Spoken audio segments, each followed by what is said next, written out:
I'm not mirrored now, which is weird. I'm used to being mirrored so that when I raise this hand, it looks like me. Anyway. Welcome to Overwatch, and welcome to another episode of Coaching the Many. Today we're going to be looking at Pharah and Reaper. I'm still a little bit under the weather, so excuse me if my voice is a little bit more subdued or I'm a little bit sort of in places. Hey, Cattle Sledge, amazing timing. Right in the intro. Somehow someone always does it right in the intro. It's impeccable. Amazing. Right, so yeah, this was an interesting game that sort of got mentioned to me the other day. Which was someone sort of mentioned, hey, I had this game where I thought I played really well, but then my Mercy started shouting at me. I'm assuming Amplified is the Mercy in question, so we're going to be very, very scolding of Amplified throughout. Yeah, this, the Mercy was like, oh, my positioning was terrible, so we'll see. We'll take a look through. Now, what I will say is that this is Iconvolve, that Pharah is very good on that, and I will say that this team comp is interesting. Which has sort of become my byword for terrible.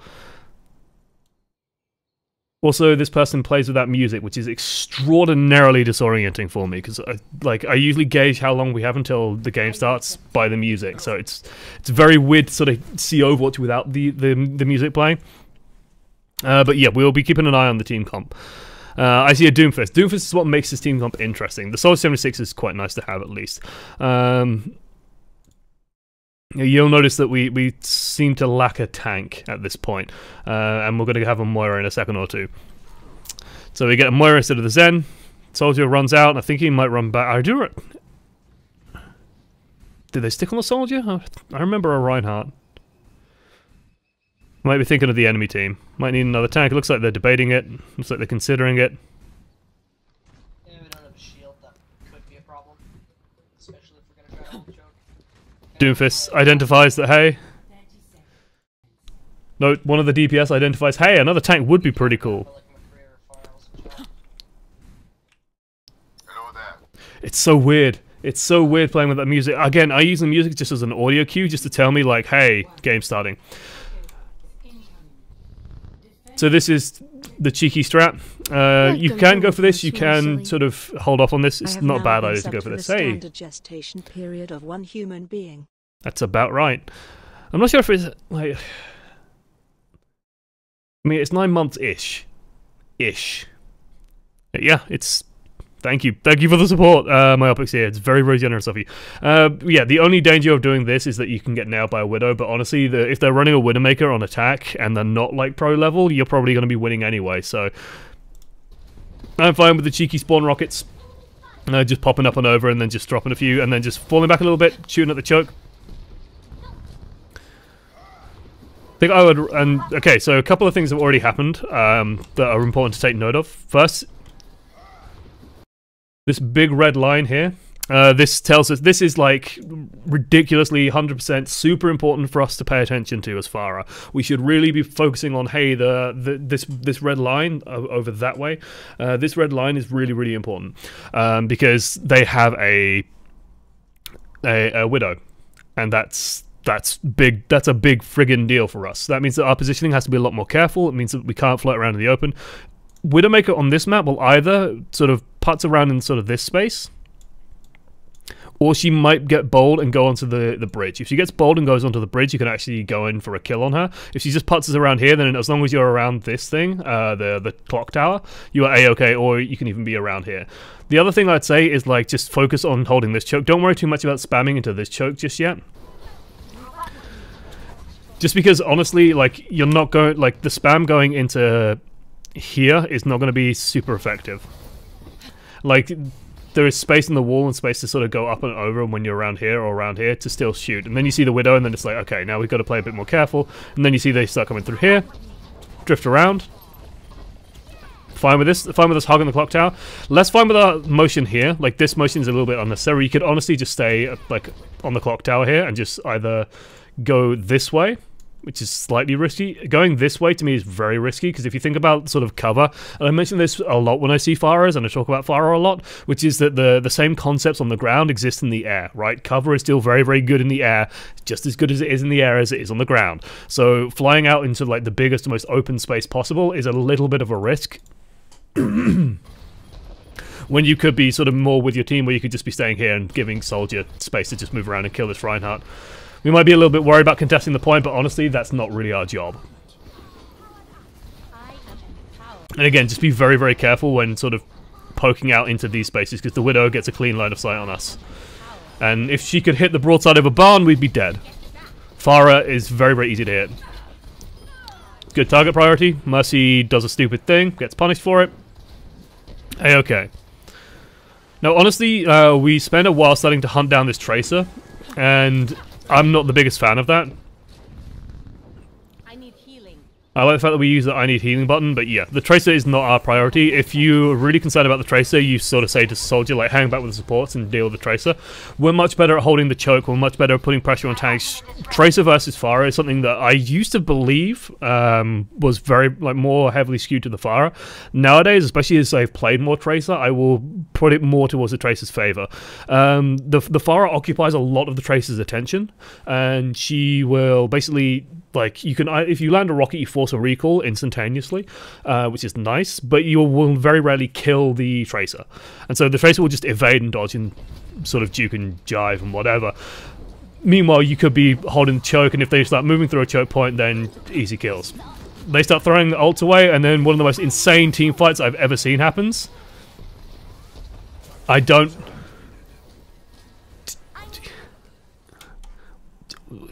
Yeah? Yeah? I don't even. Okay? The team fight's already over by, like, this point. The team fight is over. They've lost their main tank and their main support. Okay? Mei throws a blizzard away into kind of nothing. Mercy ults in a panic for some reason. Nobody's actually died yet.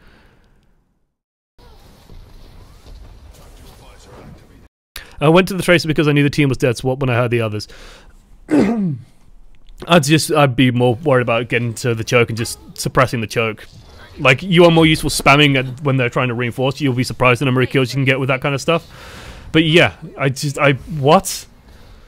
It's not like, okay, this happens sometimes. This is allowed to happen, right? Where, like, you're in a team fight and, like, 4 people all decide, okay, I'm gonna ult, and they all do it all at once. Right, that's pretty normal. That's pretty standard, I'd say. Where everyone just kind of goes, oh, well, I'm going to ult. What gets me is how sequential these ults are. Where it's like, Doomfist ults, kills 2. Then Mercy ults. Maybe to, I guess you worry about the Doomfist or something and the D.Va. And then Soldier ults now.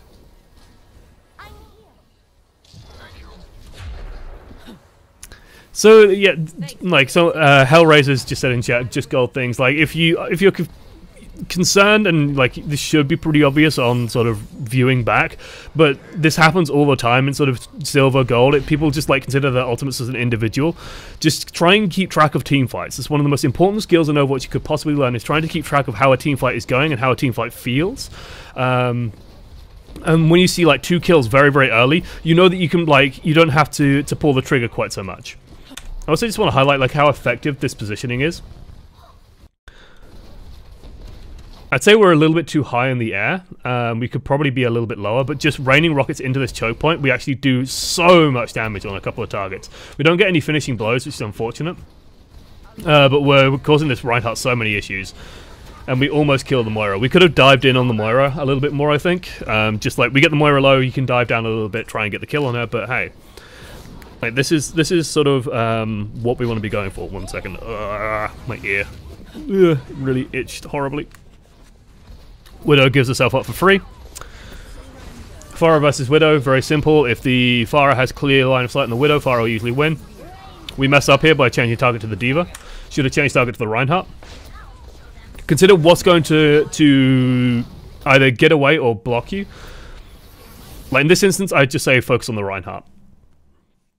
It sounds strange because, like, you think, oh, well, the D.Va's going to stop you. The D.Va's going to stop you regardless. If the D.Va tries to stop you, she's going to stop you.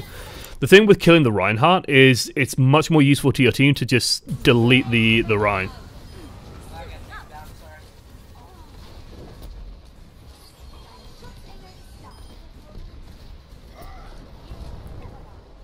They're over, like, them rezzing is not a big concern for us. like team does a good job of peeling back. The big, like, honestly, the big reason why your team is winning in this is pretty simple. Like, and then we fuck up big. We fuck up bigly here.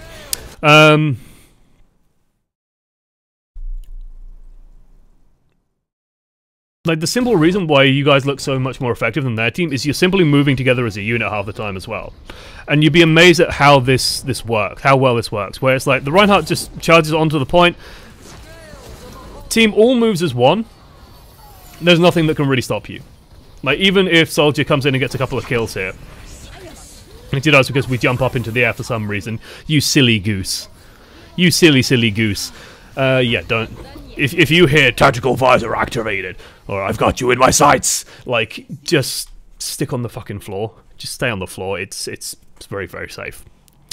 They're spending a lot of time on low fuel when there is no threat. They can drop to the floor for a second or two to recharge. They could. Fuel management is not my strong suit. In general, with Pharah, you can usually hover around a little bit, but then, yeah. Like, now that I'm looking at it, I think you're absolutely right. Whereas, like, they're just spending all the time in the air when they could be landing a little bit more. But this is why I wanted to draw attention to this moving as a group thing, because as you can see, there's a lot of time left in the VOD. There we go. I'm not mirrored anymore, so it's going to be weird for a while. So try and get this angle right. But yeah, you can see over there that there's a lot of time left in the VOD. So I was watching this and I was just like, hey, yeah, there's probably something going to happen here, right? Something interesting's about to happen here. And do you want to know what the secret is? Their team just move in as a friggin' 6, stick together, Reinhardt stays in front, blocking most of the threats, gets a good Earth Shatter, and they win. There's nothing fancy about what they did there. At all. There's no, like, god tier ultimate. Like, the Earth Shatter's pretty good, and surprised that it hit us, but... Like, there's nothing we can do about this, and the fact that they sort of swapped to a second hit scan as well is pretty scary for us. I like the fact that we back away, it's just unfortunate. I think we're too close to this thing, so, like, the Earth Shatter climbs it and then hits us. It's weird. Thank you, Shwa. Started back. Happy to catch my first stream in a while. Happy to have you back. Yeah, they don't do anything fancy. They don't do anything silly. They don't do anything nuts. They just move in as a group and shoot the threats in front of them. And because you guys don't have a main tank, they just win. Isn't that strange? Isn't that strange? Isn't that the weirdest thing you ever seen? No, it's obvious. Again, I'd say we're just a touch too high here. Like, you want to be using the angle as cover. So if you think about, like, this wall here, this is going to act as like our wall to peek over. There's a little bit of give here. We can be a little bit lower. You just want to be very, very careful, basically, because even though they've ditched the Widow, I find it's not a bad idea to err on the side of caution. More resulted, whatever. I heard you. Move up here. Understood. Thanks for the assist. I can hear Bohemian Rhapsody playing. I don't know whether that's downstairs or my brother, but Bohemian Rhapsody's just started. Again, just, like, be careful of these sort of locations where it's like... So we end up here, and then we sort of drift back out here, and, like, again, this is just very out in the open. Like, there's actually nothing wrong with when you're playing Pharah being, like, here. I don't know if you guys... I think that is downstairs. I think that is downstairs playing Bohemian Rhapsody. It's very distracting. I'm trying to work here. Don't you know what time it is? It's 10... It's 20 past 10 in the evening. But yeah, don't be afraid when you're playing Pharah just to be on high ground. Especially if they don't have a team that can sort of do much with you. Also, there's one thing I wanted to comment on. This might be why your Mercy was getting frustrated. So Mercy starts following you. We go up and over, and we just jump straight over, and we don't even look. We don't even look. It seems like you're giving me grief for shooting while trying to get into position. No, because you're floating around out here, and it's like, we're out, boost is ready, we're out in the open, we're in the open. We start going towards where we need to be in position, which is over here. Welcome to Overwatch, with the wall, which is safer. And then we drift back out. Why are we drifting back out? Why are we... And now we're sort of in a fighting position. Now we're in a position where we can fight from, especially in a team with no tank. And so yeah, thank you Roka as well for gifting us up. Very, very, very generous. I have ears. That's got nothing to do with it. There's a McCree here shooting at us. We're getting shot at. It just takes one more person shooting at us and we're done. There's no need to be that risky. We can go and hide. We can tuck away. No, we take a headshot. We almost died. If Soldier was shooting at us at the same time, we'd be dead. You die, your team loses a lot of DPS. We also now lose track of our Mercy, so we should have turned around, checked Mercy's following us. It's just safer for, like, when you're playing with a Mercy. We haven't been playing with this Mercy too much, but like going over places like this, it's always just not a bad idea to check, see if she does want to follow you. If you look around, if you turn around and sort of check and see her coming up, it's very, very easy to see if she just drifts and slowly drops down. It's a good sign that she wants to follow, so you can just go peek, pick her up, and then sort of carry on. Or you just carry on your way.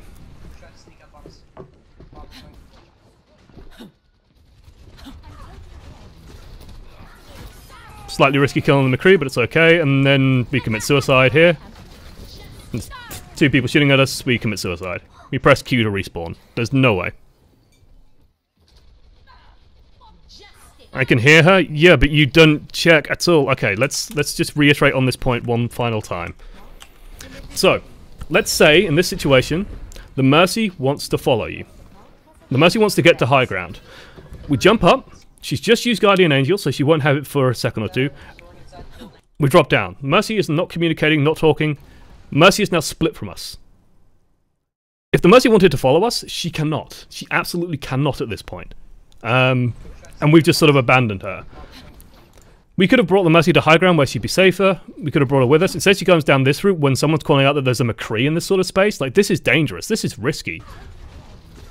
Luckily, the McCree sort of refocuses on the D.Va, but it's one of those behaviors of, like, being aware that the Mercy could follow us. For the record, there was a D.Va and a Mercy with me when I queued. D.Va's getting into the mech. D.Va's not even in front of you, not protecting you from shit, and the Mercy's not going to save you from this much damage. This is suicide. This is, this is one of those instances where you watch this back and you go, yeah, that was dumb. Nothing good comes of this play. Maybe a dead soldier. Maybe a dead soldier 76. Very unlikely. There are better uses for your barrage.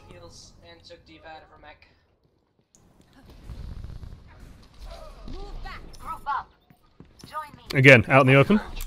Just to sort of reiterate. We're floating forward and we have options here, right?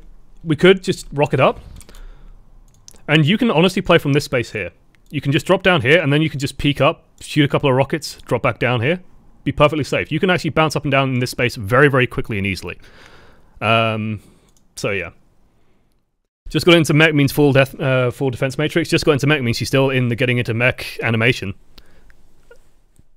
Like, you cannot expect the D.Va as well to interpret you as wanting to barrage into people's faces when the D.Va is not prepared. You've just got to kind of accept that the D.Va's going to need a couple of seconds or two, and she's probably just trying to get back to whatever she was doing beforehand. That was not the play. So, like, it's rare I argue so much with a coachee, but... Welcome to Overwatch, mon chéri.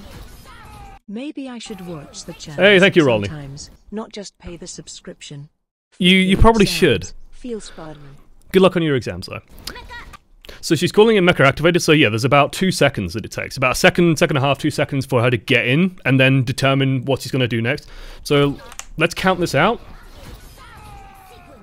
So she self-destructs. 1, 2, you're already dead. She's still getting into a mech.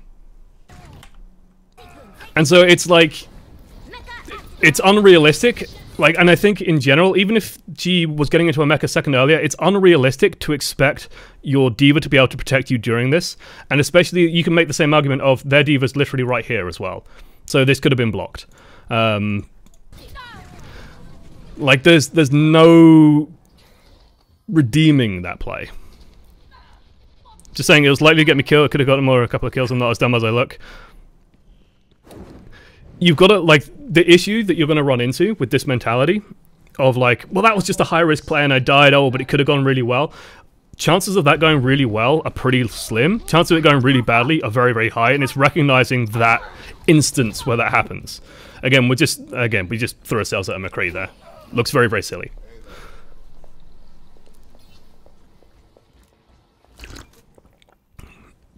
That's a sign of impatience and tilt when that happens. That's what I'm guessing, is like, we're frustrated. But to me, the big lesson here isn't necessarily even the positioning, it's just realizing how much time you still have. You still have, like, it's going to take this payload still like a good 20-30 seconds to get through all this part. So you can just take your time and just sort of start laying siege down. There's no rush to stall this payload at this moment. You just want to get into a good position where you can stay alive, maybe even help the Mercy get out of spawn or get into a good position as well, because that's one thing you can do as far as you can help your Mercy out a lot, and then just avoid death. Like, the number one tip I always say when you're trying to regroup is avoid death.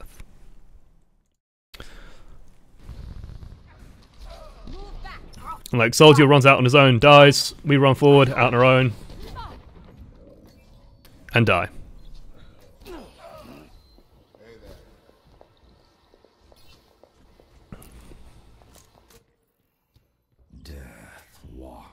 So we swap off onto the Reaper. It's a fine pick on this part of the map. Our Mercy's activated Valk, so we can go and try and fight this. Good ears. Slightly impatient on the shots, but works out. It's unfortunate. So one of the hard things with Reaper is timing your shots appropriately.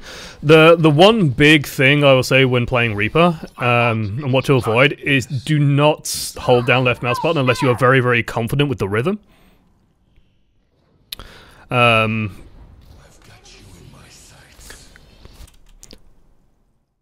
Credit due, the McCree got a couple of nice headshots. The McCree had nothing to do with either kill.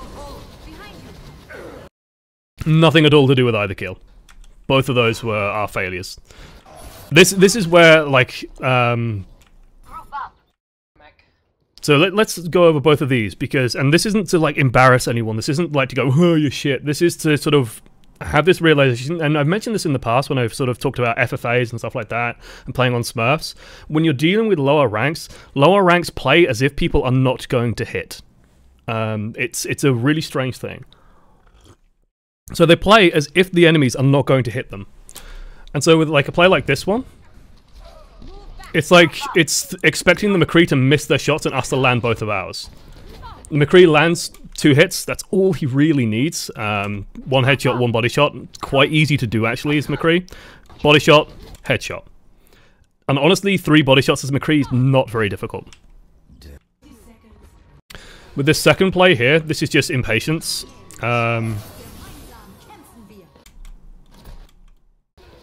So the key with Reaper is you've really just got to be dead on. You've really, really, really got to be dead on. When you are dead on a target, you will one-shot. Well, you won't one-shot, but you'll almost one-shot. Like, you should be... And this is where, like, practice and playing Reaper a lot is... My ultimate is charging. This is my curse. Let me just think about how best to phrase this. So with Reaper, you should be trying to kill most large male, especially 200 hit point heroes, in about 2 shots. Moments like this is where you can actually really shine, because you shouldn't actually be... It sounds weird, but you shouldn't be afraid in this instance, where if you consider how long it takes Reaper to kill a target like this, and how long it takes the soldier to kill you, you can actually still kill this. So the big thing to do here is just to not panic, and understand that you have the ability to win the DPS race here, so you can actually win that one. There we go, a couple of nice shots, that's all we needed before. Didn't work out before, happens. Takes practice. Nice, just bullying forward. Dies with the right form, that's not the issue. Better stay out of my way. Wraith form wouldn't have changed much there in that instance. In my mind, it would be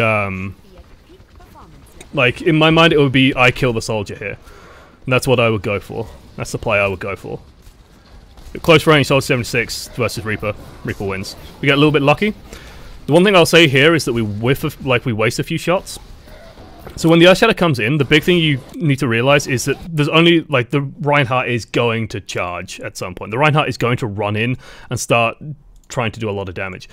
The D.Va does a good play here of just protecting it. Hey, we got a free soldier. Again, just take it easy. Good. Find something to shoot. Looking to press Q. Press Q. Nice. Target prio Mercy. Nice. Okay. So that's a dead end. Good. Good, good, good, good, good.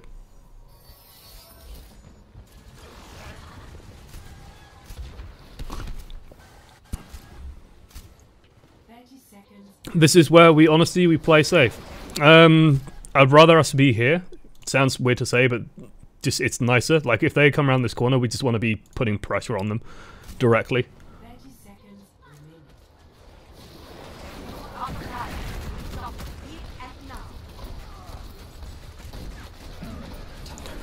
Like a really nice advantage, just to highlight the positioning here, is if the Reinhardt starts inching forward, like the way that this Reinhardt's been playing especially, he's just sort of been slowly moving forward, slowly coming forward. So what you will find is that you'll see the barrier long before you see the Reinhardt, so like Reinhardt will be like here, and the barrier will be coming around the corner. I know this is a very large Reinhardt, but hey. And so you can just start plugging shots into the barrier. It makes Reinhardt's ridiculously uncomfortable. It's very, very powerful as a tool, just to, like, fuck Reinhardt's. Like, we start doing it, but we can just be a little bit closer. You see how fast the barrier goes down? It's ridiculous.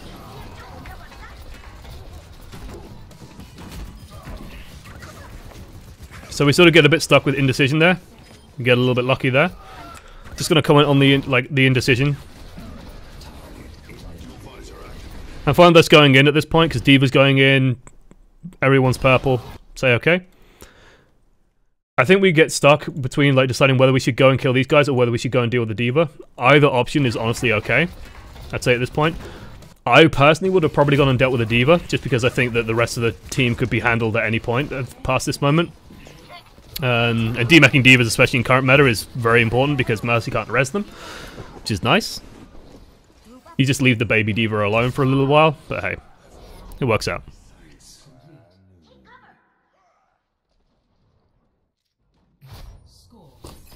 I was trying to follow Moira. If you're trying to follow Moira, get in their face. Always. And if she fades away, you just keep sticking in the enemy team's face. The thing with Reaper is once you engage, you stay engaged. And you just get as close as possible and just keep shooting. Because you will survive that much longer. Otherwise, we're back on the Pharah.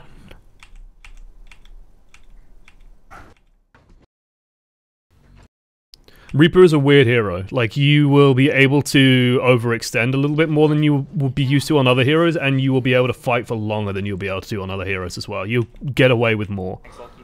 Because you just heal. Do you only take videos for subs for coaching the many? Nope. Non-subs also are allowed. Okay, they have symmetra. So the big thing with them having a sim, like we spot this instantaneously. Hey, symmetra turrets as well. Someone called it out, which is good. This adds an extra responsibility of us, which is basically like when you go over either this way or go around or even go through, just take a look at this wall and just fire a rocket at it, just to clear off as many turrets as possible. I don't think, oh, my rockets are too good for that. They're not. They're really useful. So, quick look at the wall. Good. Good, good, good, good, good. Let's punish this Reinhardt. End up getting him. It's a slight missed opportunity, but let's just comment on it, just for the sake of commenting on it. Basically, that Reinhardt goes nuts. If this ever happens on Iconvolt, like, you punish. This is a dead Reinhardt. Like, when I coach Reinhardts, I talk about this a lot, which is, like, consider where the enemy is, where the charge is going to end, and that's a very, very important thing. This Reinhardt didn't consider where his charge is going to end, and so he just charges out and he ends up, like, even if he connects with, like, Mercy or something, this is a dead Reinhardt. Your spawn is, like, over here, theirs is 3 miles away, guess who wins? This is bad. Zarya does a good job to keep him alive as long as he did, but one rocket. Collect your free mercy. Reinhardt comes back up, but it's okay. And honestly, like, with their team lineup, we have no fear, and we're playing with no fear, which is nice. Like, our positioning is actually fine here. It sounds crazy because I've just spent the last age lambasting you for, like, stop flying around in the open. They have nothing that shoots us. We can fly around wherever we fucking like.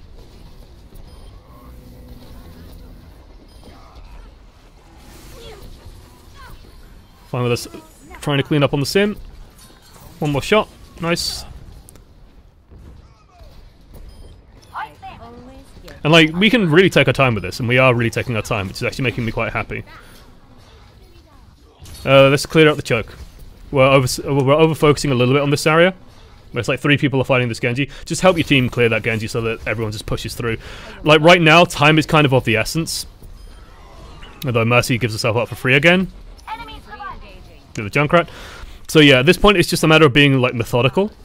You've already kind of won. The main tank's dead. The Symmetra goes down as well, which is great. So you know that there's not going to be a teleporter. There's no rush at this point, basically. Or there's like a half a rush. The rush is when their Reinhardt died, it sort of started a clock for when their Reinhardt's going to come back. You want to be through this choke by the time the Reinhardt starts getting back. Like, you want to be on the point by the time he comes back. And so you just want to sort of enable your team in doing that. So we get the rat.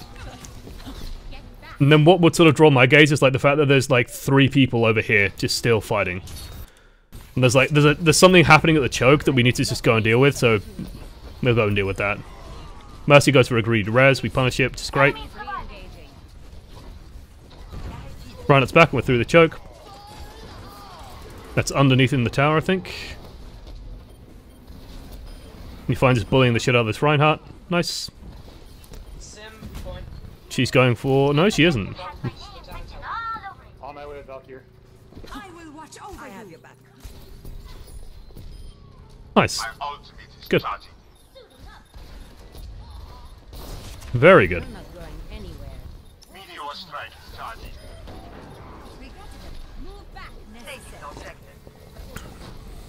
He flew. He went a lot higher than expected. Holy shit.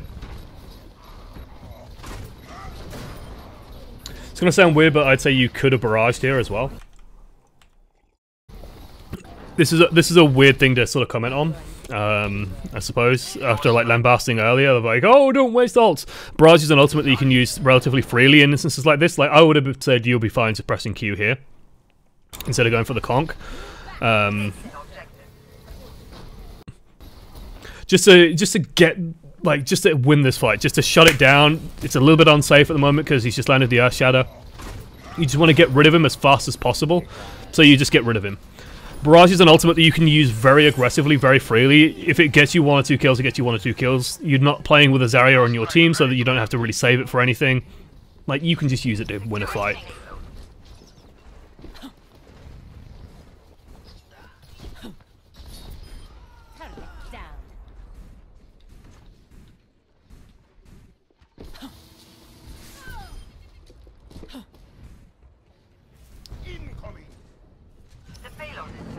Say this is slightly risky. The reason why I say this is risky is because we haven't turned around. Like, our team is still pushing through the door. The payload hasn't made it through the door, so there's probably 1 or 2 people still on the point. And so we are now pushing out into open space, pushing out towards where their team's going to be reinforcing from on half hit points. And this is just another one of those instances where, like, the soldier could just run out of spawn and just look up and start nailing us for a lot of damage. So we want to be a little bit careful when doing stuff like this. The Mercy does come up and support us, which is nice. It's a health pack in the corner if you want it. That health pack is very, very useful. Just keep it in mind. And that tops us off. Okay. So this is... not the play. Just, again, cool positioning 101.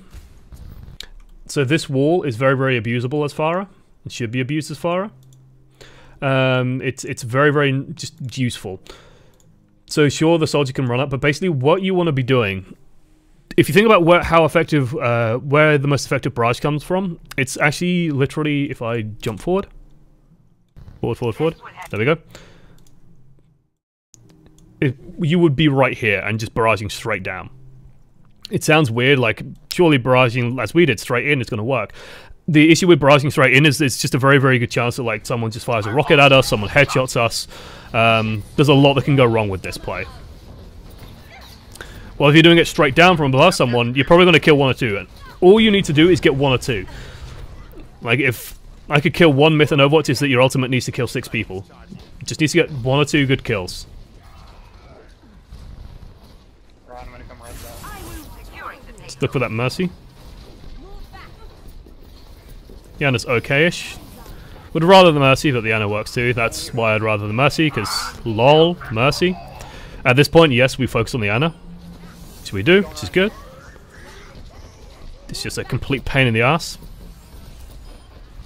Okay. This fight is basically done at this point.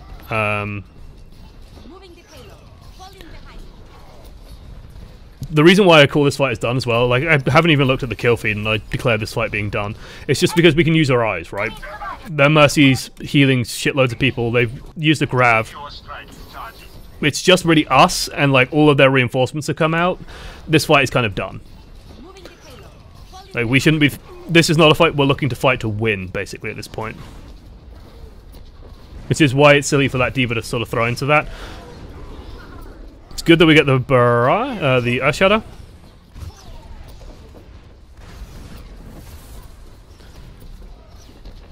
The issue with fights like this is that these fights can go on for a very, very long time without making any progress.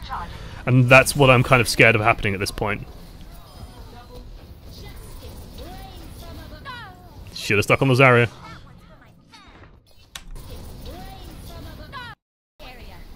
Sort of the second time we let ourselves get distracted. If you're opening the barrage on a target, keep the barrage from that target. I noticed this fight has gone on for a very, very long time, with very little progress actually being made. This is what happens a lot.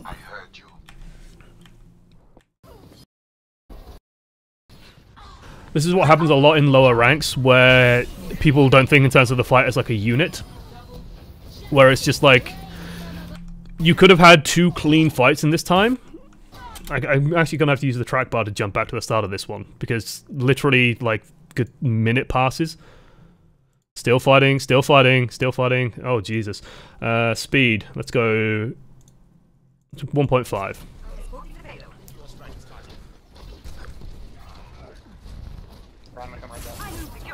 Like, this fight kind of starts now.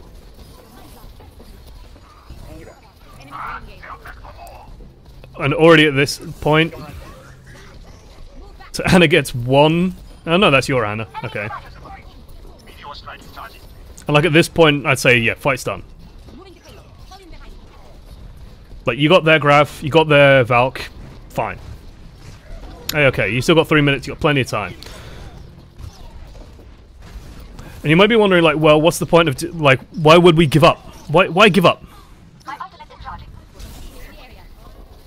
And the reason is, you give up to just have a full united fight, because again, this happens so often, and especially on King of the Hill more than on Payload. But it's like, you'll just get stuck in this weird vortex of a fight that lasts the entire round, but you never actually win. And it never really feels like you're winning. You're just like constantly in, like, you kill one, but then like 2 other respawns comes back, and so you're always sort of hanging on by a precipice, and it's just the fact that they can't clean you up that's sort of keeping them in this. And it's just a little bit irritating. The real thing we want to keep an eye on is the Ana. If the Ana starts shooting at us, then that's going to cause us a problem. Pharah is trying to hunt us down. I'm fine with us staying on this Ana. She gives us a free shot, which is nice. This is Pharah versus Pharah. It's extremely difficult to do. Both teams have Valkyrie. Wait for 0 deaths for a while. Twiddle your thumbs.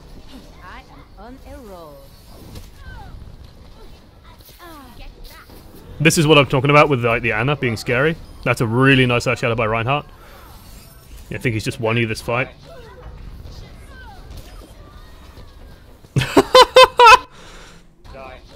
Who the fuck was she? Literally right in front. Also, okay, yeah, there's one or two small details. So first at the start of this fight, I honestly think you would have been fine cutting more of like a pathway over here and just going straight on this Ana. Just going hard for the Ana. Like try and get onto either of these platforms and just start shooting down at her. Probably this one is better.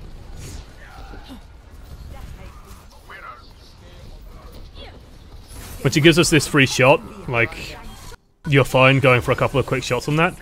The other note I wanted to go over was we take a lot of damage from something, right? Yeah, so we're on a lot of damage, and now we start backing out from the fight. The weird part is, this is actually a bit of a mistake, because Valkyrie's activated. There's like a, instead of seeing like this beam as like a single unified beam. Hey, Miska, thank you, Miska. Good man, Miska. Make sure you subscribe to Overwatch Central and to twitch.tv/Miska_ as well if you're not. Right. Don't view this beam as just like a single beam now. View it as like a big field around whatever she's beaming on. So if you actually move towards this, then you're going to get healed. What we end up doing is we sort of back away from the healers and from everything. So the Mercy right now, and I imagine the Ana as well, is like super focused on healing over here. Like, everyone is focused on healing this area over here.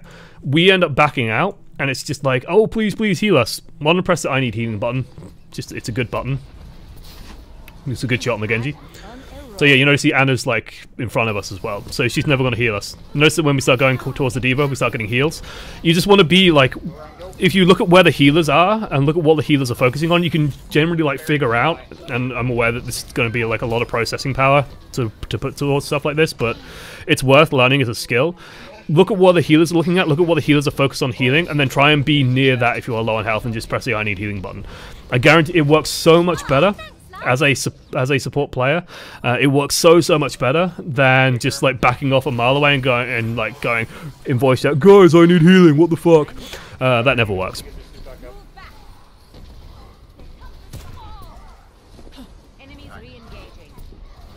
Otherwise, this is looking good. 2 minutes. The Reinhardt's almost dead. Let's focus the Reinhardt down. Good. You could probably have gone for the Pharah here. So this is why in a lot of pro games you'll see the Pharah swap off here, because the Pharah is just so abusable. The thing that struck me is that the Pharah went straight up with a jump pack. And so this is very easy for the for us to kill. Like, the distance between us and the enemy Pharah is probably very tiny. She's next to a roof, so if you use your jump jet in here, you're going to be like scraping the ceiling as well. She's going to clonk her head. Purple orb goes up, so there's just a lot of damage on this Pharah. Like, your team should be, and I know this is gold, trusting the team is very but your team should be realize, hey, this Pharah is literally just like rocketed up into this space here. There's no cover here, so we should just focus this. It's yeah. And like, the reason why we focus that and instead of focusing the supports in this instance is just this target is going to die if everyone just turns and focuses it, and then you can just go and kill the supports with impunity. The other thing is, if we don't, it's going to kill us, because the space is so small. You're always next to a wall. Rockets are always going to land. It's always going to hit you. Like, this space is so tight. This is why people swap to Junkrat at this point. Swapping to Reaper is okay too. Junkrat's a little bit stronger in current meta, so that's where you normally see the Junkrat. But that's why that happens, because the Junkrat can just spam and do a lot of damage from safety, while Pharah has to like always be near walls or ceilings, always take splash damage, has to just be very careful. See the annoying part about Genji. Nice. Did you find barraging? Nice! Good. Good. Good out at the end. Did I just carry the payload in my sleep? I was just sort of sleeping next to it and it just won. Play of the game. Wait, what? Okay. Apparently Doomfist got a play of the game.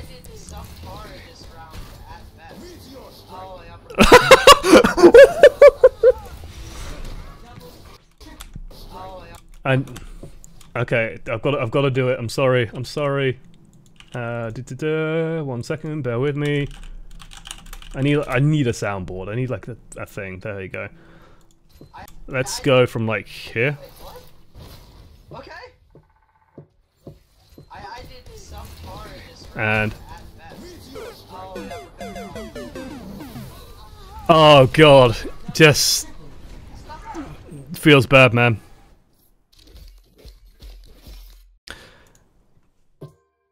How the fuck does that play the game? It's because of the deaths.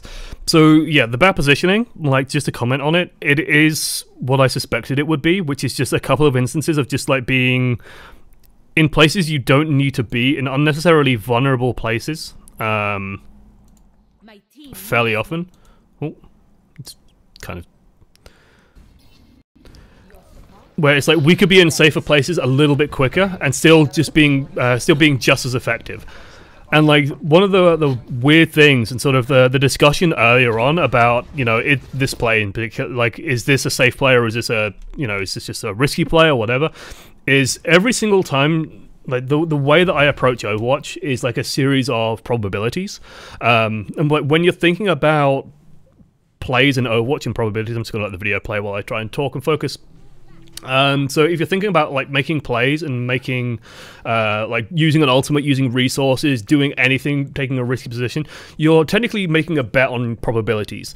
The probability of, you know, is the McCree going to be there with a flashbang? Is the McCree going to use the flashbang? Does the Soldier 76 have an ult? That kind of stuff, you know, generally accounts into, should I go on this flank, for example? So you're always sort of making these decisions based on probabilities.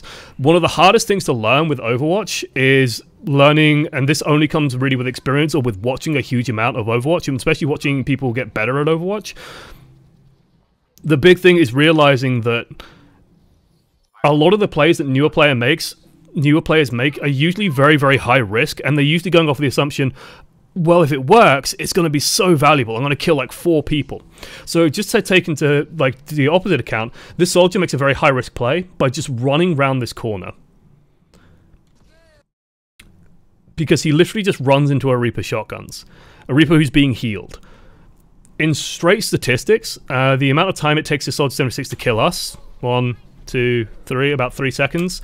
We can probably kill him in 2, 1.5. And kind of demonstrate, we just killed him faster on his heal point. So it's like, it's understanding that like these higher risk plays and like even these high risk movements, when you're out in the open and you're like, you watch your back and it's like, oh well, it's just the McCree shooting at me, whatever. You're still taking a risk unnecessarily, and if it goes wrong, it has a huge knock-on effect of your team. So what you got to try and find is the safest play for the most value. And when you start thinking in terms of that, like, where can I be that's safe but still being effective? That's where real power is. Because when you start doing that, it makes a huge difference. And I'll tell you, nothing teaches you this more than playing against either a good Widowmaker or, and I'm going to be sick saying this, and vomit as I say it, nothing teaches you this more than a good Widow or a good Hanzo. I feel like you're constantly waffling between telling me I'm being too cautious and being too out in the open.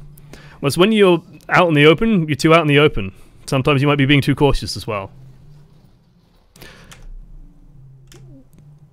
There's no one rule for this. Let me give you one thing to focus on, okay? Make sure that you are never in an instance. Oh, let's ignore the Reaper play. Such as not this one. Actually, yeah, this one. This one's so-so. Yeah, let's go a bit further forward.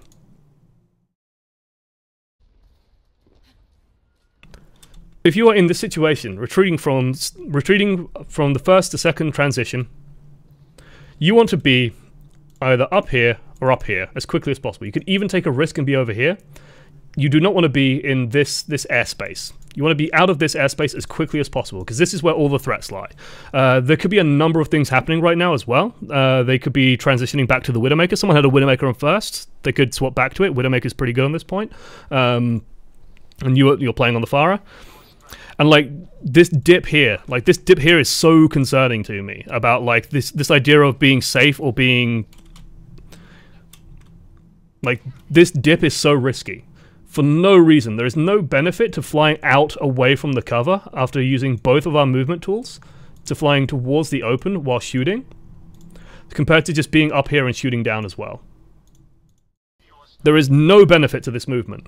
There is only risks.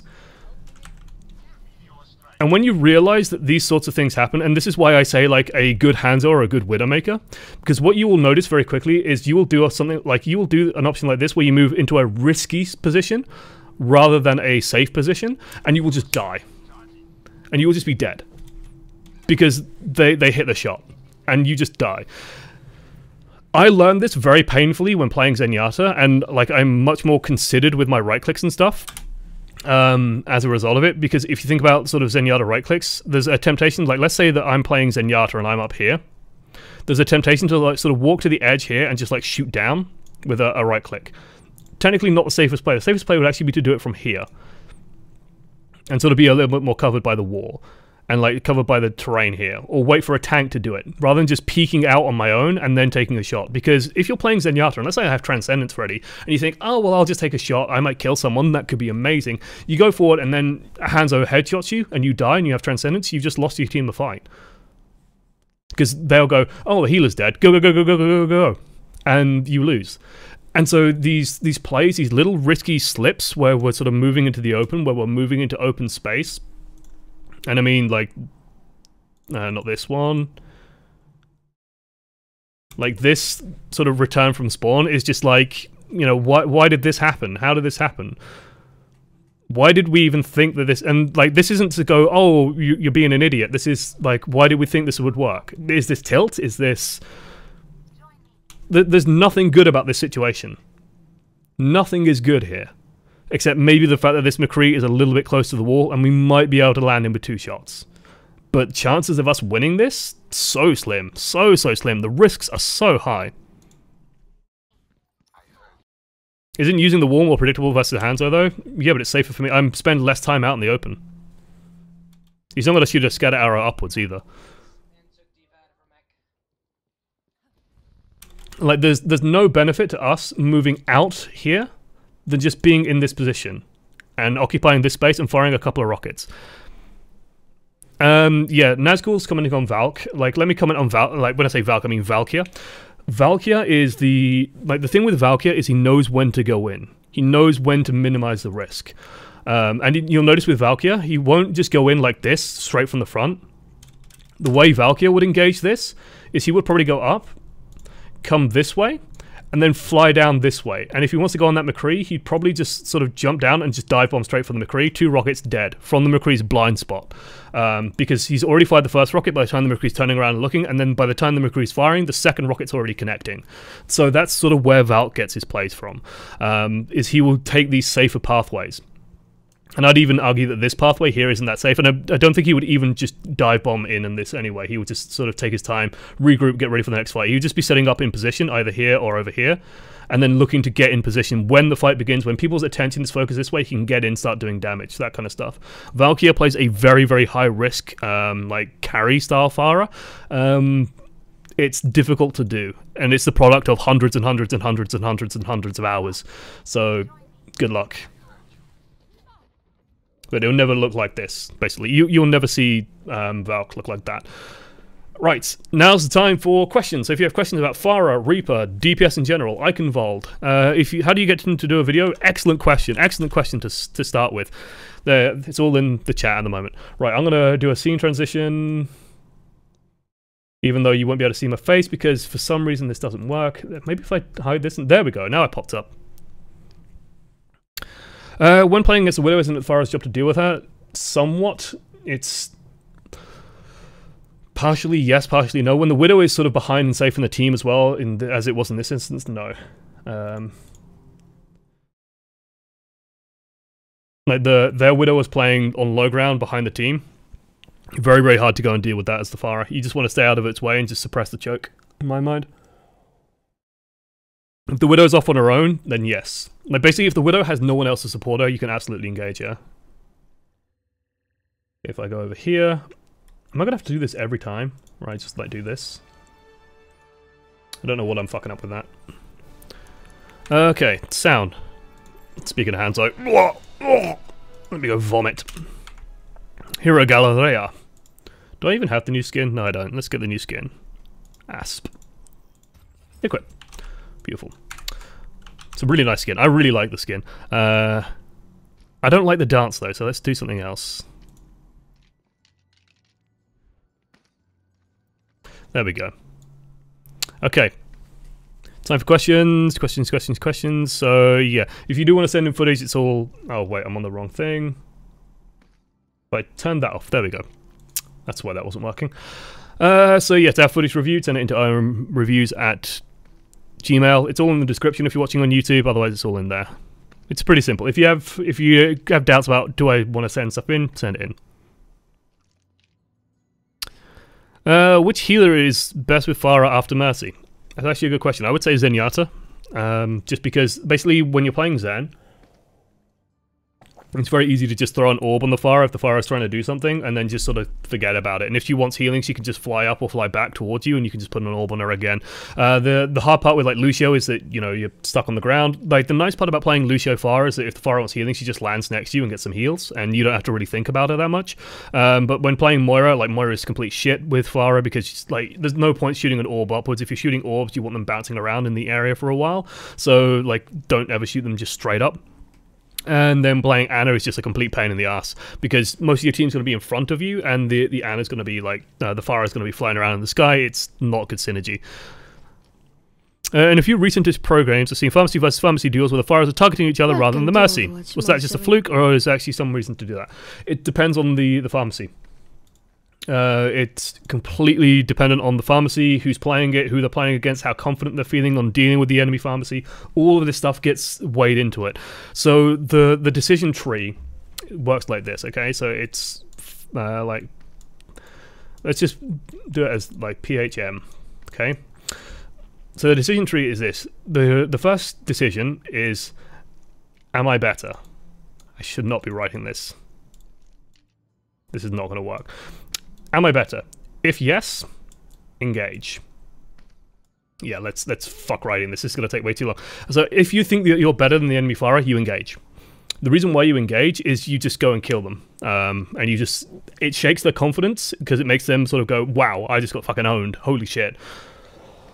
And it just deletes one of the big threats in the game.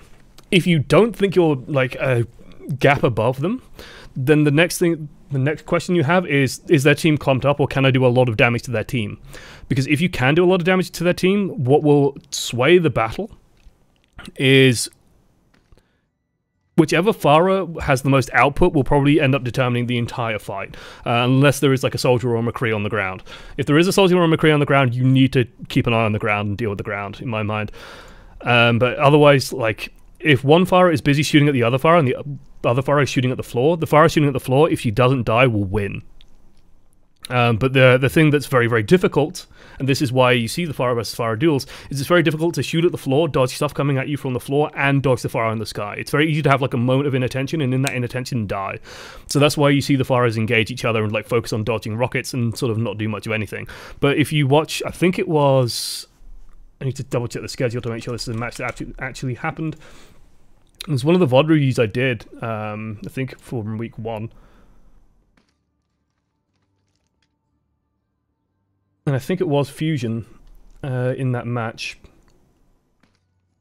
I think it was Fusion versus Outlaws, where it was just like one of the Pharahs was just doing like way, way better. Like Shadowburn was just rocketing the floor constantly. It was like constantly on about 20 to 30% ult charge ahead. And so like that's just like, because I don't have the statistics myself, I don't have like the damage output myself. The big thing is it's like, okay, this emote's driving me crazy as well. Just 1 second. Let's just do this. Oh, fuck it, just give me a victory pose. There you go. She's looking grumpy. If one Pharah is doing significantly more damage than the other, then that's of course a huge benefit. So it's like a matter of, can I survive while the other Pharah is shooting at me? If you can, then go for it. Go for the ground. Kill stuff on the floor. You will be able to kill stuff on the floor much, much faster. If you think you can kill the enemy Pharah, kill the enemy Pharah, because it's just a huge weight off your mind, and it means that you are completely free to then just go and rain destruction. The important thing is to not die while continually doing damage to stuff. If you are doing 0 damage, then you might as well not be playing Pharah. If you're both doing 0 damage, then it's all up to the people on the floor. So it's like, it's trying to find the value of the pharmacy and like the value that comp brings you, the huge amount of damage and splash damage it can do, while not dying. And that's where it sort of comes in. So you generally see pharmacy versus pharmacy when the Pharahs want to just try and sort it out as fast as possible. Imagine when Pharahs get better, and like I don't think Pharahs have hit their peak by any means at this point. Then you're going to start seeing more and more Pharah versus Pharah, rather than just engaging on the floor. Or you'll see people who are really good at evasion and just fire at the floor, get 1 or 2 quick picks on the floor, might die in the process, but they kill 2 supports. So hey, good stuff. Where is Reaper good on Eichenwald? Well, Ice Baby's just started playing from downstairs as well. I'm being very distracted by downstairs. So Reaper is good on Eichenwald. I'd argue first point he's so-so. He's okay as long as they're not playing Pharah. If they are playing Pharah, you just still focus on the tank, so it doesn't change too much for you. It just means that the amount of places you can stand where it's safe are reduced. And then point C. Point B is garbage. It's just way too open, way too spread out. Like, if you think about the road the point takes, it's a very, very open pathway. It's very, very hard to find places to get to the point where you aren't clearly visible just, like, running towards it. So during those moments, it's like, well, you're kind of screwed. And, like, Reaper never wants to be in an instance where he's just, like, trying to run at the enemy or has to Wraith form to get to the enemy. You want to Wraith form away from the enemy because it lets you get away with stuff. So, yeah. Point A, point C. Point A, you just hang around the corners and just lurk around. If the tanks try and push through, you just blow them up. If Winston jumps on or jumps in, you just blow him up. If a Reaper puts a barrier down, you just blow it up. Like, you just bully tanks all day, because that's what Reaper's really good at. Valk wouldn't get away with that in pro games? No, he wouldn't. He'd be called out and spotted and killed. Now, don't get me wrong, Valk is a very good Pharah. He is a very good mechanical Pharah. With a lot of training, he could probably go pro. He just needs, like, scrims and training to do so. When do you know you need to get off the Pharah? Like, you're not hard counter, but you're not really carrying either. So it's sort of the same rule as every other hero, which is that if you just aren't... Like, if you're leaving spawn, firing a bunch of rockets, but no one's really dying, and you're spending, like, most of your time just getting healed up, it's a good sign that you probably should be off the Pharah at that point. Pharah is a very explosive hero. Puns. But no, literally she's very, very explosive. She will just go in and get like 2 or 3 kills, and then she'll sort of back off for a while, poke, enemy engages, 1 or 2 kills. Like, she can really, really wreck people's day, because she can 2-shot people, which is pretty good. And she can 2-shot people from a great distance as well. So yeah, it's just a matter of like figuring out, am I actually doing anything? And that's sort of a very difficult question to ask. But like, the usual rule of thumb is like, when was the last time I actually killed some people? Or am I spending most of my time just getting healed? Can I not really? Am I like poking out, firing 2 rockets into an Arisa barrier and then like hiding for the next 20 seconds getting a heal? If that's happening, then it's probably time to get off the Pharah.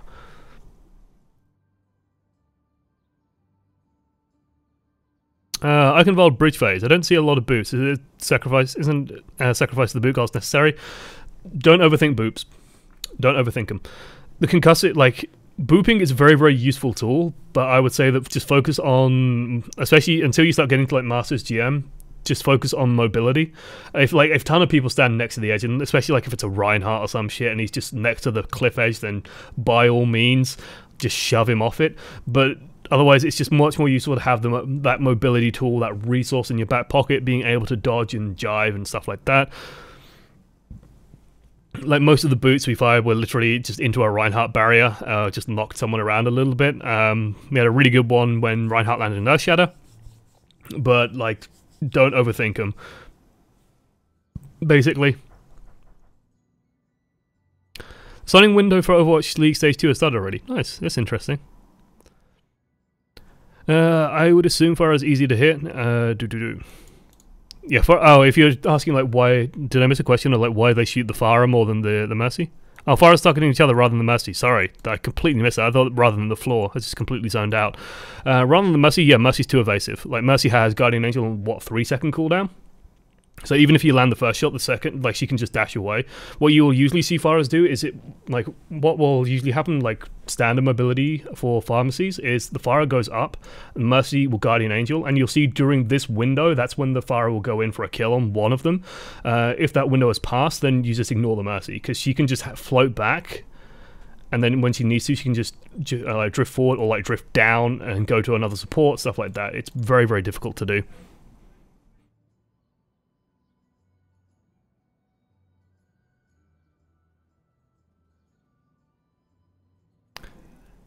Pharah seems to be a major headache for about half the game heroes, and it usually feels like equally skilled hit scan heroes have more of a fighting chance than actually being a counter. Do you think Pharah might be a bit too powerful? No. Not at this point. Pharah's a good hero at this point. I wouldn't say she's overpowered, I just think that she's functioning well. She has a very, very hard time. Like, the thing that happens is she like struggles a lot versus one hero, but she will really, really struggle against two that are just shooting at her. So it's like when there's just two hit scan heroes in the field, Pharah just feels so weak, so weak. I wouldn't say she's overpowered. Her ultimate's okay. Her rockets are really good. She does what she does, and she does it well. I don't think she needs any looking at. I think she's functional. What exactly denotes a C9? So a C9 stands for Cloud 9. According to Twitch chat, what denotes a C9 is anytime someone wins on a payload map. An actual C9, like the true core C9, and like to me the heart of any C9, Welcome to Overwatch, is there is an opportunity. Less than 3 thoughts on Ana. Feel she is underwhelming. She is underwhelming. You're correct. I'll show the data in a minute. Let me finish this point. A C9. So to me, the heart of a C9 is this. There's an opportunity to stop the enemy team pushing the payload onto a point, or to stop the payload winning, or to stop a point capture or something like that, and they don't take it. So a C9 can be when, like, didn't have Epic Pen open. So like, I'm going to draw all over Pharah. So like the payload is here, and there's like a Winston here, and like two people here, and then like one person runs in, and the Winston, like, this isn't even a C9 actually, really. Like the Winston jumps forward, and then like this person dies, and so the payload just rolls in. Like, that's a sort of a C9, that's half a C9, but what a real C9 would be like if these guys like peel this way, the Winston jumps around, and the payload just rolls in. When no one actually just went and contested the point. Instead, they're all focused on doing other things and trying to kill people, or it's like, oh, I thought you were going to do it. No, I thought you were going to do it. And so no one actually contests the point. It's generally, a C9 is typified by the decision, someone makes a decision to not contest the point when the point can be contested, and lets it get captured. And so, yeah, it's just an embarrassing mistake. True story, true insider information. Cloud9 was apparently, actually Jack said this in his AMA, but still, true insider information. C9 was apparently very unhappy, Jack especially, when they first learned that their team was becoming associated with this idea of like these embarrassing losses. But thanks to the work of Sty and people around Cloud9, just going, no, just fucking embrace it. Embrace it. Yeah, it's become a thing now. London Spitfire have a sign in the sort of scrim room of like day since last C9, which is lovely. I imagine it's never going to be higher than a week. So yeah, that's always good fun. Spoiler: if something stupid's happening, if something meme-y's happening, embrace it as a meme. Oh, thank you, Fenny Serm. I think I missed you, Fenny Serm. It's appreciated, Fenny Serm. I'm sorry for missing you out. Pharah versus Pharah tips. Rocket. The most vulnerable point in time is when the Pharah uses the rocket boost, and because that's just predictable. Like, she will move a fixed distance at a fixed speed and come out of it at a fixed position, so you know kind of where she's going to end up. So that's when you really want to go in for the kill. You need 2 direct rockets, or you need like 1 direct rocket plus a wall. Abuse walls. Do not fly next to walls yourself. Walls can really make this matchup very, very easy. So like Pharah versus Pharah sort of breaks all the rules of the normal cover, because you want to be away from cover and away from walls, which makes you very, very vulnerable to other heroes. So you want to be very careful. Yeah, otherwise it's like my tips for Pharah versus Pharah are very generic because it's not a situation I myself play in a huge amount, so it's just going to be a lot of common sense things of like stay away from walls, try and kill her when she uses the rocket jump. If you're both just like firing across the map at each other and missing nonstop, go and do something else. Just go and do something else until she lands a single rocket on you. Then you can like pay a little bit of attention to her again, but just go and find a better use for your time. There's like I used to play a lot of Team Fortress 2. There's a brilliant comic that did a lot of TF2 coverage called Nerf Now, and they came up with this term that I fucking love, which is there's a map in TF2 called 2 Fort. It's somewhat like legendary as being the most frustrating, pointless, stupid map in the world. I hate 2 Fort. I hate it with a passion. This from someone who has like 900 hours on Sniper in TF2. Like, I hate 2 Fort. I hate 2 Fort so much because of this concept of the weighted companion cube sniper. What the weighted companion cube sniper does is he just sits on the top of the balcony on 2 Fort and just snipes out other snipers. That's all he does. So all the sniper does is he cancels out usually one other sniper on the enemy team before getting sniped by someone else. So someone will be sniping and then he'll manage to catch them and then he'll get caught by another sniper and die. All his commitment is that game is like a 1-1 KD, and the only other kill he gets is a sniper that's doing exactly the same as him. They are effectively, their contribution to the game, their presence in the game is 0. You do not want to be the weighted companion Pharah, right? You don't want to be just there cancelling out someone from their team. You want to be doing more than that. You want to be doing more than their team, because that's how you win. So yeah, just you want to be having game impact. So find game impact. We know the typical soldier deal with Pharah. How much of it is true? How much does Soldier McCree need to deal with Pharah? So when you are playing, like especially if you are the lone hit scan, when you are playing the lone hit scan, they have a Pharah. The Pharah does become your job, in my mind. The Pharah becomes your priority. This does not mean kill the Pharah, and this is where the mistake lies. It does not mean kill Pharah. Killing Pharah is a huge benefit. It will happen sometimes, but it's hard to do, especially if he has the Mercy pocketing her. You just want to frustrate the Pharah. Anytime the Pharah tries to go in, tries to fire a couple of rockets, you want to just be there shooting at her. Don't give her an inch. When she's been pushed back enough, when she's been sort of knocked away and pushed back and killed, then she's going to be a lot more careful and she won't be able to get away with as much. If it is a pharmacy, you are well within your rights to say to the team, like, I'm one person fighting against 2, just please, when the Pharah comes in, help me a little bit. Use your tanks, cover with your tanks, all that kind of stuff. So yeah.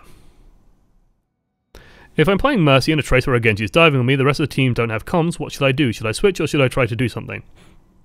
So if you're playing Mercy and a Tracer or Genji dive on you, the biggest thing is to make sure you use your Guardian Angel as well as possible. So in general, and like ideally your team will be set up something like this, where you have like a front line and a back line, and you as Mercy will be somewhere like here. Because what that means is that you will be either like damage jumping someone on the back line or healing someone on the front line, and you can just Guardian Angel to them. The bigger thing as well is when they engage on you, like you are going to have to Guardian Angel away to create some space. You generally want to be going to something that can help you. Do not also be afraid to press the I need healing button. Your other support should be helping you during this time and trying to help peel for you. If you have a Pharah on your team, just to make this very relevant to today, going up is an extremely good idea, because this is why Pharmacy is quite strong, because the Pharah has like an anchor point. Another good tip is if you have like a Widowmaker or something, the Widowmaker is quite far back, try and make sure that you always have the Widow in line of sight, so you can just jump back to the Widow, which is always good. And sort of just hop back to that, just to sort of create some distance and some space. What you're trying to do is let your natural healing kick back in and just sort of start ticking back up, because the longer the Tracer and Genji spend chasing you around, the more time your team has to be doing things. And ideally during that time your team is doing things, and either killing the Tracer and Genji or just killing the enemy team. If you die but their entire team dies, yeah, whatever. Like, that's a win. That's okay. The answer at the moment in current meta is not to swap Mercy. Mercy is too powerful. If they are diving you, you just have to either play closer to your tanks to be a little bit safer, and then just jump back to something that you need to, or play towards the backline and jump to your tanks, who can protect you a little bit more. Try and make sure that the other support is like healing you a little bit if the Tracer and Genji are just focusing on you, and then try and make sure you just not trying to res people when there's a Tracer and Genji around, because they will just, like, Tracer will just blink up and just like 1 clip you, or 2 clip you maybe, but you will die in the process. I like to play around my team as Reaper. Is this a good way to go when playing him? Like staying near supports and tanks, killing the diving Winston, etc. That's the best way of playing him, by far. So the biggest myth about Reaper is that he's some kind of legendary flanker. He's not. He is incredible at just being on the front line. I've talked about like types of team comp in the past a lot, and I talk about Death Wall a lot with regard to Reaper, but it's very, very effective. If you just have a team comp that's just like a big ball, and you have Reaper just next to the front line, and you just run at their team, and they're playing a big ball, your team will win if they don't have a Reaper. Because Reaper just does so much damage, has so much survivability in that instance, it's just so easy just to get into their team and just kill, and kill, and kill, and kill, and kill, and kill. Very, very powerful. The situation you want to avoid as Reaper is when, like, let's say you're playing on Hanamura, like this is the first point gate, and you're like stood there, and the enemy team's like stood back here, and you're just shooting at each other, because naturally they're going to win. So what you want to be doing instead is you want to be like slightly more around the corners, just waiting for them to come in the choke. When they walk in the choke, just start blasting and just kill them. If Reinhardt starts walking through, just put shots into his barrier and just rip it down. What you don't want to be trying to do is like, oh, I'm going to shadow step over here and then drop down and then try and shoot two people and stuff like that, because what will end up happening is you'll shadow step and you'll die. Okay, doesn't work. Okay, let's try that again. I'll shadow step here and I'll drop down here. You fire a shot, everyone turns around and shoots you, you wraith form, you ghost back here, and then you've lost your wraith form, so that's kind of shitty, and you haven't really done anything with it. And then you feel really clever, you have Death Blossom, and then you teleport up to the top of the sort of the thing, and then you drop down, and then D.Va just defense matrixes everything, and then you lose. Because, yeah. So, it sounds strange, but just keep it really simple with Reaper. Reaper is very good at one thing, which is killing big targets at close range. The bigger the target and the closer the range, the better Reaper is.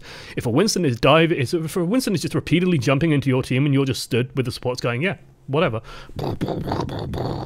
easy, like every single time, just kill him. You're winning the game for your team. It's deceptively simple. Who's your favorite Pharah in the Overwatch League? Shadowburn, maybe Hydration. We haven't seen too much of Hydration's pharmacy. Hydration is a really good Pharah. I'm also going so slowly that we're running out of questions. How do you choose a team picking between Genji, Tracer, and Pharah, presuming you're equally skilled at each? They do slightly different things. Pharah especially is kind of the oddball. Tracer in general is better all round. Genji is better on maps where there's sort of a lot of verticality. Hollywood second point, for example, is where Genji's very good. Pharah is also very good in those instances. Generally, avoid Pharah if they're just running a lot of hit scan. If you don't have a Mercy, you might want to avoid the Pharah as well, but it's up to you. If they're playing Torbjorn, Pharah is an excellent choice. If they're playing like Torbjorn or Sim, Pharah is a great choice. Better than Tracer and Genji, because you will just stay at a distance and just shoot. Bizarrely Bastion as well. So yeah. Pharah versus Pharah isn't ideal in the Overwatch League. A lot of teams don't run long-range hit scan to deal with Pharah. How do they deal with her? They'll either play what me and Sai dubbed the Bongo Bunker. I don't know when that video is going out. It will go out at some point, I assume. Basically, teams will play around like an Orisa in a very like indoor environment, very, very bunched up. So you're basically just ignoring the Pharah and just contesting for a tiny sliver of the point where you can just hide from the Pharah's damage, and that's okay. Alternatively, they'll just play their own pharmacy and just try and win straight up. When will we get Josh's Voice AMSR Stream Edition? Probably never, unfortunately, especially not now, not when I'm sick. How do you play tanks against Reaper and Pharah? Ooh, Jesus. Tanks against Reaper is just be where he isn't. Like, if Reaper is barreling into you, you've just got to understand that you are at the mercy of your team. You, as a tank, the only time you win as a tank against Reaper is when a Roadhog hooks him and someone else is shooting at him. And even then, it's still kind of... So, like, if you like manage to land a right click and then hook and then left click, like, that's when you beat Reapers. But if you just, like, try and hook and left click a Reaper, he'll just headshot you and just regain tons of hit points and then just dodge your next shot and then just keep shooting and kill you. It's hilarious. So, yeah. Against Pharah, it's just like, just always try and be aware of where the Pharah is, and if you are being slammed by rockets, just don't panic. Like, she can't kill you very quickly because she can't headshot, so the most you're going to take is 120 damage. If you're playing Zarya, try and catch the rockets. If you're playing D.Va, just catch the occasional rocket as it comes in. Yeah, Zarya, you just bubble up and just catch them going ha ha ha ha ha ha ha, and then you throw right clicks into their team and kill everyone. That's amazing. But yeah, it's like Reinhardt, just be a little bit careful with your positioning. You might want to back away a little bit, try and force Pharah to sort of come closer and more out into the open if she wants to hit behind your barrier. Block what shots you can, but don't waste all your barrier, because you'll run out of barrier before she runs out of rockets, because Overwatch doesn't have limited ammo. So yeah. It's difficult with Reaper, especially. Like, you are just reliant on your team. Just if you're playing Winston, just try and be where he isn't. If the Reaper is just hanging around the supports all day, just focus on tickling tanks. If the Reaper's by the tanks, try and get away from the Reaper. Just jump further in and just try and bully him. Bully the supports and stuff like that in the backline. Don't bully the Reaper. Just leave him alone. It's difficult to do. Like, Reaper is there to ruin Tank's day, so you're sort of hoping that the rest of the team protects you from him. As Ana, should I be trying to engage or pressure at Pharah? Yes. Not a huge amount. You should just be trying to like fire a couple of shots into her. Never do it in the never do damage to Pharah instead of healing is my mindset usually. So like, you shouldn't be prioritizing the Pharah over healing a tank who's in need. But don't be afraid to just put a couple of shots on her. Again, it just adds to that pressure just to keep her back, keep her pinned back. It means she can't get away with as much. It's actually not that hard to kill her now that Pharah takes 3 shots to go down rather than the 4 that it used to before. The hard part about killing Pharah when you're Ana is that because your shots sort of have like that sort of lag to them, the first shot you'll hit and she'll start dropping away because she'll go and she'll go, oh shit, Ana's shooting me. So she'll just start dropping down. Usually you can get 1 or 2 shots before she drops out of line of sight. Sometimes 3, 4 was pretty much never. So you never killed her before. Now you can just generally just like 1, 2, 3 and you can sometimes get her. It's just like a matter of like, before the fight engages, just try and nail her with a couple of shots. If you've got a soldier shooting as well, it works great.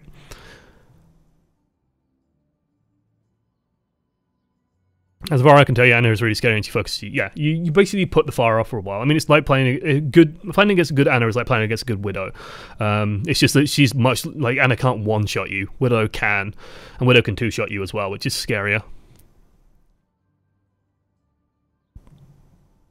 That's why, yeah, in coaching, watch out for the Ana. The thing is, with Ana's, once a fight has started, she's usually focused on healing. So then you can get in and get around her. So yeah, thoughts on Ana? She's underwhelming. She is underwhelming at the moment. Let's go to one of my favourite websites, Overbuff.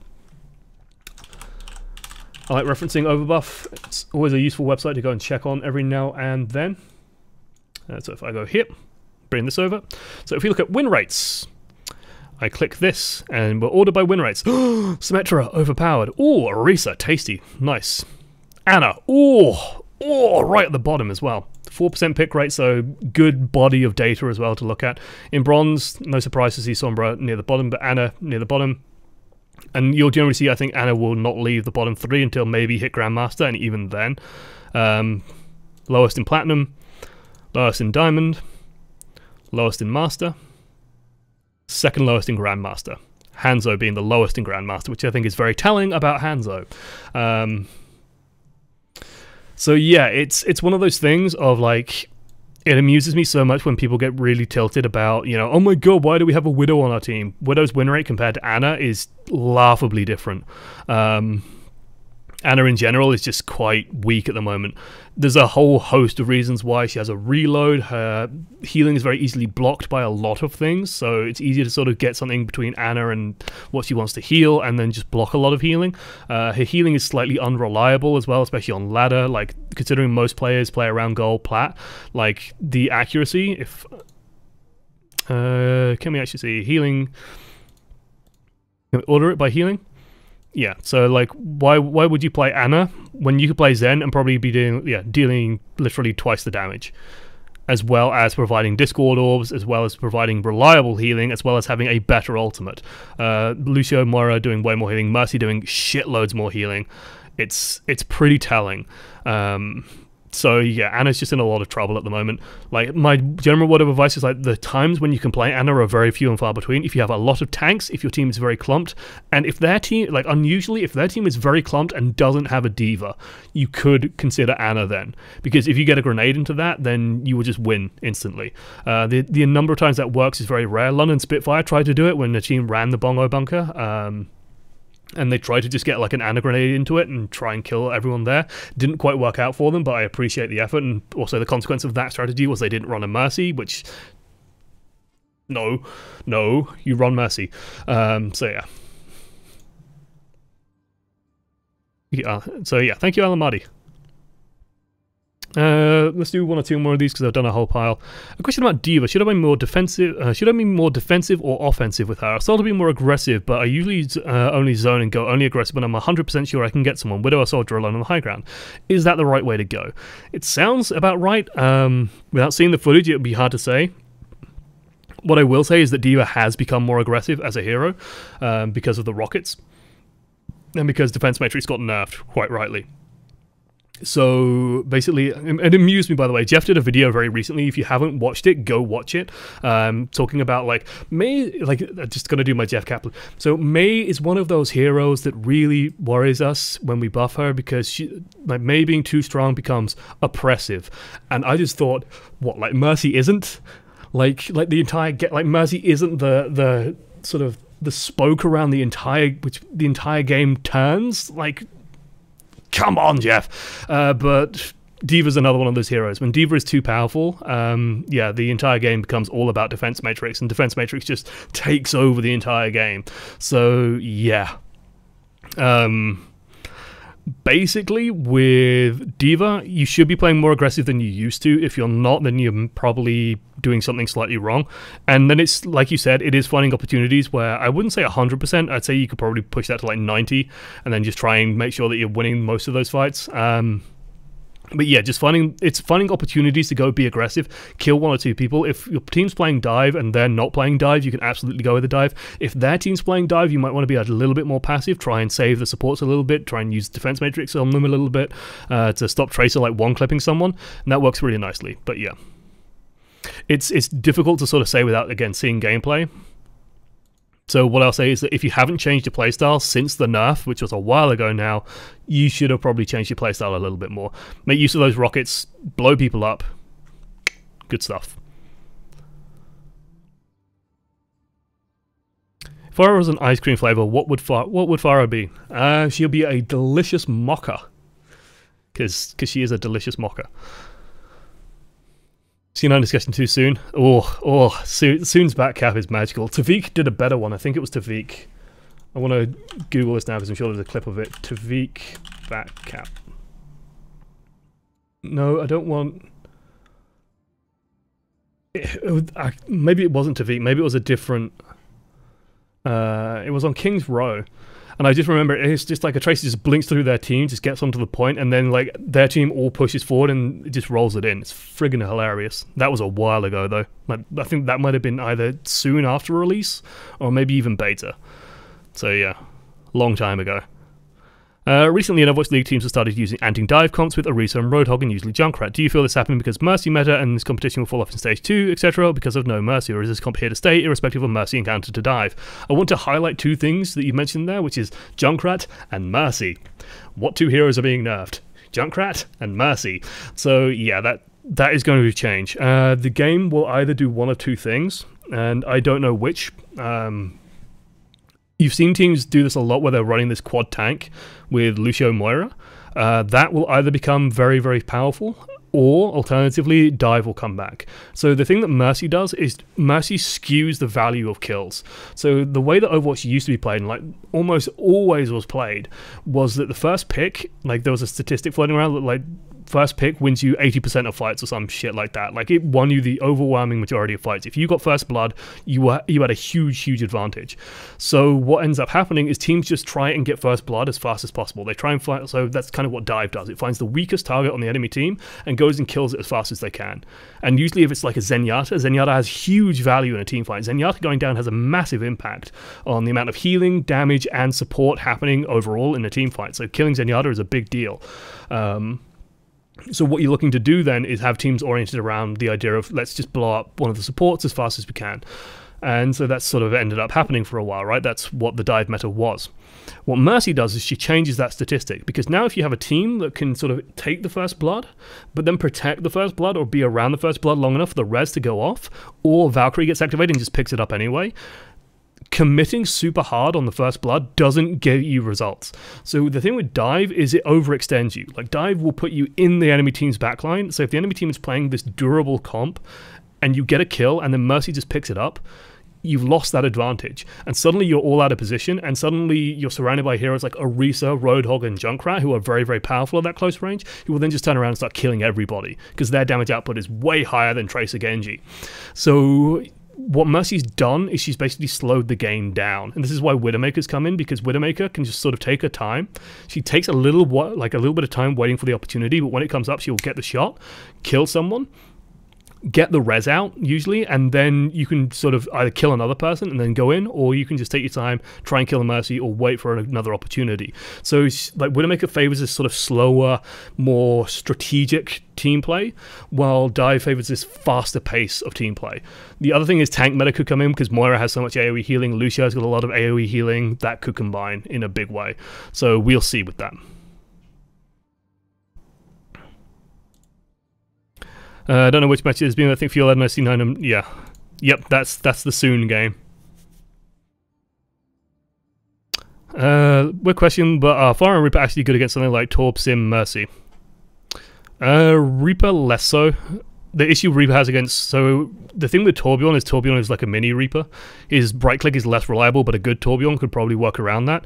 Symmetra is just very good at close range as well. Reaper does win that fight, but again, it's risky. And if like anyone else helps her, then you're in trouble. So Reaper's not very good at it, because Reaper will usually have to cross a lot of space and like usually has to go through all the turrets to get to the targets. Pharah, however, is very, very good against those heroes. She can outrange the turret and just rocket the turret down every single time. Symmetra turrets, she can just like you just fly over, fire a rocket at the wall, and then just back off. You can find an angle somehow to just like splash the rocket and hit many turrets. Pharah is very, very good at dealing with those, because Torb and Sim are immobile.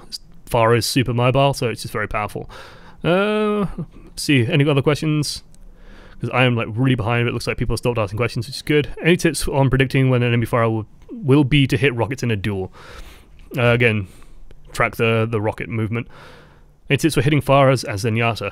Just so okay, I've actually gone through this a number of times in the past. Pharah's hitbox is actually Pharah's hitbox is actually, when she's flying, kind of shaped like this. This is how Pharah looks when she's flying around in the air. So this is actually very, very useful. So the trick is you put a Discord on her and you aim here or here. So Pharahs pretty much uniformly will drift lower. They won't drop, they'll sort of just generally just sink, and it's actually more like this sort of motion where they'll like use the boost and just like hover, but they'll drop lower. So you always want to be shooting towards the feet, because you're not really going for headshots, you want body shots. Headshots are too unreliable, and like you'll just shoot over them all the time, it's no point. And then either left or right, because Pharahs uniformly will either go left or right. It's very rare they just drop straight down. So they'll usually be drifting left or drifting right, or going like this. And so if you're aiming at like these points, what you'll find is that they'll just drop down naturally, and you'll sort of shoot them in the knees or in the torso. Landing 1 or 2 hits is enough as Zen. Like you just want to be making, again, the Pharah a bit uncomfortable, and then probably retreating somewhere safe, because the Pharah will try and kill you, and she's better at it than you are at her. Any thoughts on where Anna will be when Mercy gets nerfed? Better, but not viable. Right, that'll do. Enough questions. Boom. If you were a Pharah, what triangle would you be? She's isosceles. There you go. I never actually noticed that, but it's totally true. I drift like that. Should I avoid it? It's inevitable. It's how the mechanic works. It's very, very hard to like use your spacebar to just fly upwards as Pharah. You have to use a lot of fuel to do it, so you will just naturally drift lower. It's just something to be careful of. Like, just don't, like, remember to just change your directions. Anyway, if you want to send in footage, send it into oamreviews@gmail.com. It's all in the description below. It's also all on the chat at the moment. Include the hero name and the rank in the title, plus a description and a YouTube link of your video, and then I will maybe pick it. And if you are a Twitch sub, put it in the title as well, because Twitch subs are slightly favored. Today was Amnaxis. Thank you for sending in, Amnaxis. I know it was like a lot of back and forth, an unusual amount of back and forth. Hopefully you don't feel like I singled you out or bullied you in any way, but hopefully this helps in some regard. Yeah, that will probably do us for now. I might go and play some FFAs and maybe even some ranked, see how I feel. I'm pretty tired, but we'll see. I've also got some stuff to catch up on, so let's see. Otherwise, yeah, thank you for watching to the end. I've been Josh, one voice amongst many, and I'll see you next time. There we go.